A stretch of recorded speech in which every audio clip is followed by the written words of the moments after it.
Hello and happy Tuesday. My name is Wendy Lee, and you can find me at creativeleeyours.com. I'm an independent Stampin' Up! Demonstrator in the US and super excited that you're joining me today for our paper crafting fun. Yay! Yay, yay, yay, yay, yay. So if you are joining me when this video premieres, it is Tuesday, October 22nd, and I am live with you in the chat. If you're watching on replay, welcome as well. Either way, say hello and leave me any questions that you might have, or just, just chat with me. I'm happy with that as well. So today I have a fun project that was actually taught to me by one of our Diamonds team members. So I will get to that in just a moment. So always there's lots going on, but I want to make sure you know we are in the final 2 weeks of the starter kit special, which means you can get $155 in the products of your choice for only $99 as part of our ultimate Stampin' Up! Bundle, which is the starter kit. I would love for you to do this and join my Diamonds team and be part of our crafting community. It is a wonderful place to be, plus all the good perks that you get. So if you've got any questions, want to know more, just reach out to me and I'd be happy to have a chat with you.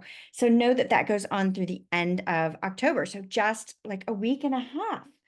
Yikes, it's almost over. Get on it, right? All right, registration also just opened up for our November Cultivated Creativity DIY Paper Crafting Kit. Another fantastic one you're not going to want to miss. We're doing a little bit of fun this month with some enamel effects. And don't worry, if you don't have enamel effects, we're going to include some in your kit this month. So yay, yay, yay, yay, yay. All right, what else is going on? I am just busy in the studio cutting and cutting and cutting. Yes, to get all the kits out the door to all of you fabulous people. Okay, let's go ahead and switch the camera over and get started on today's crafty fun. All right, so today we are featuring the iconic imagery stamp set and dies, and I'm also pulling in the coordinating designer series paper. So this is a fun one. We've used this several weeks ago, and I love it because it's got all your different seasons in there that you can do. So today, we're going to do more of a Christmas style card, but I've got a fall and a Valentine version to show you as well when we're done. So one thing I find when I'm dealing with 6x6 designer paper is I end up with a lot of these 2" by 6" strips. And what do you do with them? They're perfect to cover your envelope flaps, which I love. But there's some other things that you can do, and you can make full cards with these. So let's go ahead and get started. So today's project is a pinwheel ribbon card. Fast and easy. And as I said, one of my Diamonds team members, Sheila Tatum, is the one that taught this. Isn't this cute? At our Diamonds team meeting. So it's cutting those 2" pieces that you end up left with and cutting them into 1" strips. Sheila showed it a little differently. Of course, I've changed it up. And then I'm bringing the design to the inside just with the stamping. So let's get started with this one. So I am going to bring in my paper trimmer. And I need a guide to place those strips down and adhere it. So you could use a pencil if you prefer, but I'm going to score mine because I find that a little bit easier. So I'm going to slide the long side, or on the short side, I'm going to slide it in so I am 1.5 inches. Whoops, hold on. Let's get that cutting blade out of our way so we don't accidentally cut. So I want to score it 1.5. And again, you can use a pencil. And then I'm going to come to the other end, rotate that, and score at 1.5. So these give us some guidelines right here for adhering our paper down. The hard part's done, right? Now, I have got my strips of designer paper. If I forgot to say this already, the complete supply list with cut dimensions is posted on my blog now, so you can go and grab that. But I will say these out loud as well. So we have strips of designer paper. So there is one here that is 1" by 4, 1" by 2 3/4, and then 2 of them that are 1" by 2. And then I've got 2 1 by 1" squares, and this is boho blue. I'm going to go ahead and bring my paper trimmer back in. We want to take these squares and cut them in half diagonally. And I wanted to do that with you so we could kind of talk about diagonal cutting if you've not done this before. So I'm going to put it in my paper trimmer right along this cutting blade, those points. Now, I don't want to cut right into the point or we'll crush them. So I'm just going to put my blade down somewhere in the middle. It doesn't have to be centered exactly. And then I'm going to cut towards the points. That way I end up with nice crisp points, right? Versus smashed points. So we'll do this again. Just place that right down in that channel. And now we've got our lovely little diagonal cuts. Yay, fast and easy. Okay, now we're ready to start adhering this together. So you can take these little strips and adhere these triangles to the corner, or you can build it and do it as you go. I'm going to adhere them all to the corner. I'm going to use liquid glue because these pieces are small. Now you can get all the way to the point with your Stampin' Seal if you use your silicone craft sheet as a base underneath, because the adhesive doesn't stick, right, to the silicone craft sheet. So you could get all the way down to the points, but these are so little and hard to hold on to that I'm going liquid glue. Even though it's not my favorite adhesive, it works really well for this particular technique. So I'm just putting a little liquid glue on each one of these triangles that I've created. Nice. And now I can adhere these all to the corners. Now, I will tell you, one of my samples is a directional print, and we'll get into that. If you've got a directional print, you may actually want to lay these out and work your way around and add the triangles as you put them down. And we'll talk about that as we go, because I found that when I did one of them with a triangle, with the triangles like this, like putting them on top like this, it didn't work for my directional print. They were on the wrong end on two of them. So anyway, I'll talk about that when we show that sample. But if you're not doing a directional print, it's so much easier, right? So I'd start off without a directional print because it's easy. All right, and I'm going to flip that over. I want more of the snowflake showing. I want to cover the part that's not quite as pretty. It's pretty, but it's, you know. Okay, so now I've got my strips. So let's go ahead and start putting these down. We're going to start off with this 4-inch strip. Now these are longer than what you really need, and we did that intentionally. So you could either clip the excess off, or you can wrap it to the back, which I think makes it look more like a present. So I am using those score lines as a guide, and I'm laying this down. And so here's my intersection. I don't know if you can see that, so let me lift that up so you can see. So you can see it's right in that, right along this score line and butted up to that score line is my first. So that's my longest piece. Now the next piece I've got is the 2 3/4 inch long one. So here's what I mean by the directional print. If I would have put this, you know, with my print being directional, if I would have put it in the top corner, it would be upside down when I flip it around, right? So if I was doing a directional print, you would want to put it at the bottom corner. Or as I said, you could do it as you work around your layers so that you can get them in the right place, right? All right, so this one is going to go butted up against that first one and against this score line here. And all I did there was move my triangle. So let's see if I can get that back up there a little bit.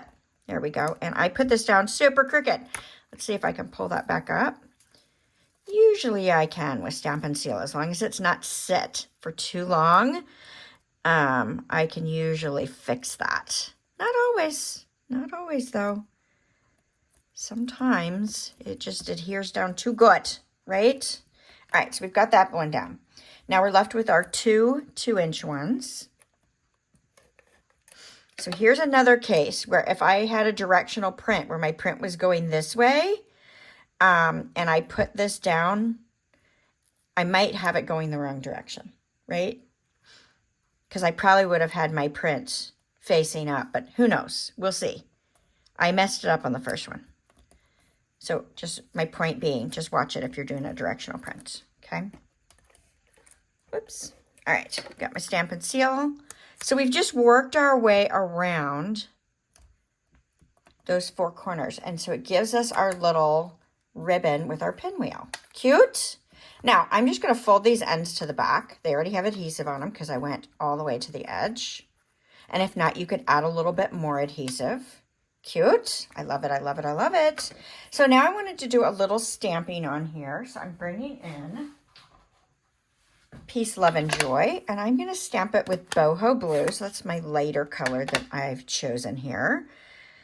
And I'm stamping it first. I am going to emboss this layer. I want the whole thing embossed to add that lovely texture. But this is a great way to do it, is that you want to stamp it first and then emboss it. Now, these are pretty fine, and you can see I smushed a little, right? Like, if you push too hard on these little fine words, you get a little smush. It's okay. I'm going to take a deep breath. It's handmade. Everything's not 100% perfect every single time. So, and if you're used to me, you know it's never 100% perfect, right? But you do the best you can, but use a light hand when inking them up as well as adhering them down. All right, so I want to give this a really nice texture. So I'm going to run it through the embossing folder. So we are using the Snowflake Sky 3D embossing folder. And so now I have this great texture, this snowflake texture right on top. So super cool, I think. Very, very fun. Okay, so let's do our card base. So I've got a piece of Misty Moonlight. This is 5 1/8 by 7 3/4. And we're just going to fold this in half. Okay, so I'm going to get my bone folder, give that a really good crease. So this is going to be the functioning part of my card base. Now I'm going to adhere this down to a piece of thick white, which is 5 1/2 by 4 1/4. Okay, so we're just going to adhere that down with our Stampin' Seal. So just changing it up a bit.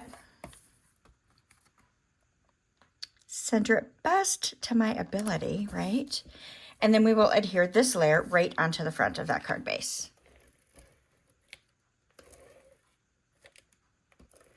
Now, if you struggle with figuring out what the measurements need to be on the open card base, you can always fold it in half and trim away what you don't need, right?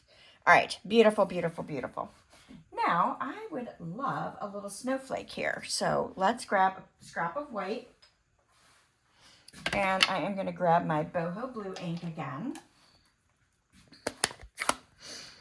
So I'm going to ink up the snowflake in boho blue, but before I stamp it, I want to add a little bit of Misty Moonlight to the center of it because I want a little deeper tone right in the center. So there's my Misty Moonlight. I'm taking a sponge dauber and I'm going to daub the center of that snowflake. Then I'm going to stamp it down. And so it's going to change it up so it's just a tad bit darker in the center with the lighter blue on the edges of the snowflake. So just changing it up a little. I think this is fun to give it that two-tone color. And then we will use the coordinating die from the iconic imagery and go die cut that out. So I've got this right here. So let's go ahead and put this on our card front. Oh, look, I used a scrap. Happens all the time. I use scraps all the time. All right, so I'm going to grab a dimensional. And then I could put this right in the center of my little pinwheel. Love it, love it, love it, love it. And then let's add a little bling. So we've got our Tinsel Gems 3-pack. And I'm going to pull in the Misty Moonlight. Grab my Take Your Pick. And let's grab a large one and put that right in the center. So it's simple, but it's really, really pretty, in my opinion, right? What do you guys think? Love it? I love it. I love all the texture. I love how it uses the scraps. This one's a fast, easy one. Oh, we got to do the inside. What am I doing here, girl? All right. I've got another piece of white. I almost forgot to do the inside. Let's grab our boho blue again. And we are going to stamp this giant Celebrate. I love it. Make sure I got that inked up good.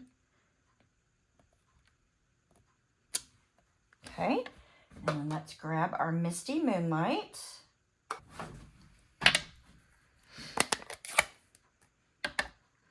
Okay, and we'll stamp the season right underneath, just a little darker.